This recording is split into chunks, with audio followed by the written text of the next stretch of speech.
Joining us now, one of the keynote speakers at the safety conference, it's Commander Kelly Sullivan. And you were a fighter pilot, correct? Yes, sir. And so tell us how you're able to take your experiences as a fighter pilot and translate that into something that helps out here at the safety conference. Well, in the military, everything we do has a purpose.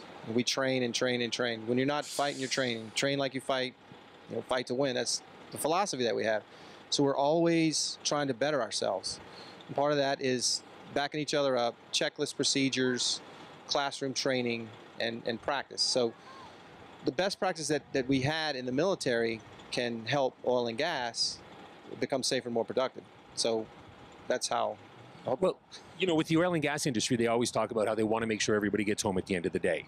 And that's obviously key in the military as well, where you are working in a number of life and death situations. Yes, it is. So it's a process of controls that we put in place. Those are regulations. And then we have mutual support, which we're always backing each other up. Okay, so when you take the controls and the mutual support, that's two levels of safety that keep us safe. Okay, and then when we have oversight, so we have supervisors that make sure that we're following the controls or the rules or regulations and the mutual support. Okay, and then we're cross-checking. We're always backing each other up ourselves. So if I'm looking at my instrument panel, I see what I need to see, and then I'll check over and look at my wingman. That's a cross-check to back him up. So with the process of the controls, cross-check, mutual support, oversight, those are the four layers that we use to help keep us safe and everybody gets to go home. Well, and one of the things, too, that you emphasized during your talk is that it doesn't have to be a big mistake that causes problems. You were telling us one story just about a pin, perhaps, in an aircraft. Perhaps you can tell us just a little bit about that. When my friend crashed, there was a small pin that helped keep the flap mechanism in place on his airplane, and it failed. And what happened was, when it broke, he had no control over his airplane. So as he took off, he just couldn't control the plane.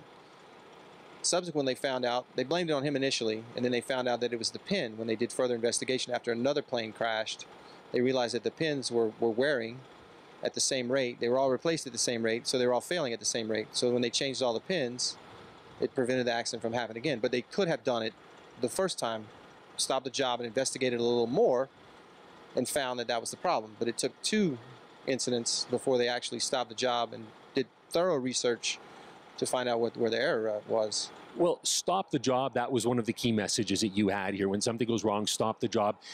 Often, in a high-pressure industry, it's difficult to stop the job because it means money to the company and shareholders and that sort of thing. So how do you convince people that this is the right thing to do and that you have to do it no matter what? From a military perspective, if someone stops the job early on, it'll prevent the loss of an aircraft. In the oil and gas industry, if you stop the job momentarily, like I showed an example of where you're still continuing with your mission, you stop that portion of the job to correct the error and then continue on. It saves money in the long run because if the errors continue to grow and mount, then you have a huge incident or accident that will cost more money than just a few hours of stopping the job. You said after you stop the job, then it's time to reassess the situation as well. Yes, so stop the job, reassess, and then continue the work. Because if you don't, you could have a Macondo where they could have stopped the process several times to reevaluate what was going on. But when they didn't, it cost billions of dollars.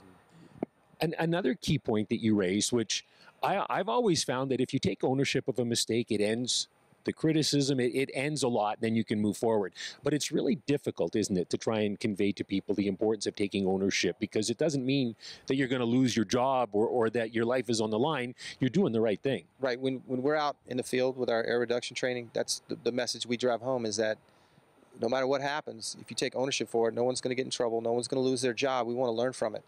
For example, growing up in South Louisiana, if someone made a mistake in that time frame, they would get fired. Well, they would take that lesson that they learned from their mistake and go to the competitor. Do you think they're going to make that same mistake again? No, because they learned. So we tell people, when someone makes a mistake, you learn from it and move on. And you take that lesson learned and apply it. You don't want that corporate knowledge going somewhere else. Now, if you make the same mistake 4 or 5 times and it becomes a trend, then you have a problem. But 1 or 2 mistakes, you shouldn't lose your job over. You should learn from it, let everybody learn from it so they don't make that mistake, and then everyone's more efficient. You said that criticism is something that people should not be defensive about. They should be able to take criticism when it comes to job safety. How do you make people feel like they're not being attacked when you're delivering the criticism or trying to help people out? When I'm coaching guys, I point out my mistakes first. Like, we're all susceptible to error. So if you're admitting your error, then it makes it easier for the person you're working with to admit theirs. And then as long as they know that there's going to be no retribution, that you're just trying to learn from it, that makes it a lot easier for them to accept it. Say, hey, I made a mistake. Let me learn from that so I don't do it again. So it helps people. If you disarm their defenses when you're admitting your mistakes, it makes them feel comfortable admitting theirs. Sometimes you get with folks that, they're in charge and they've never done anything wrong.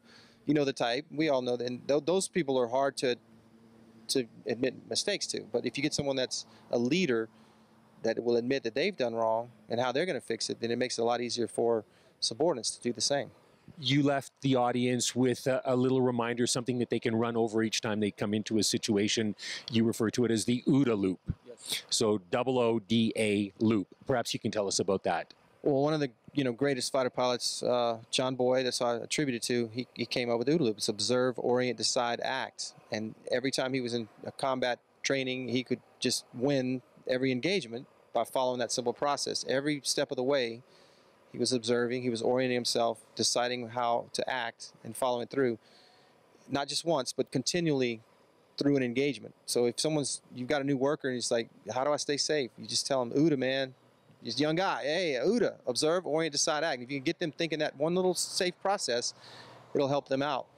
You've been in the military, you've worked in the oil industry, you mentioned you still are in the oil industry. In the military, of course, there's the orders that you have to follow.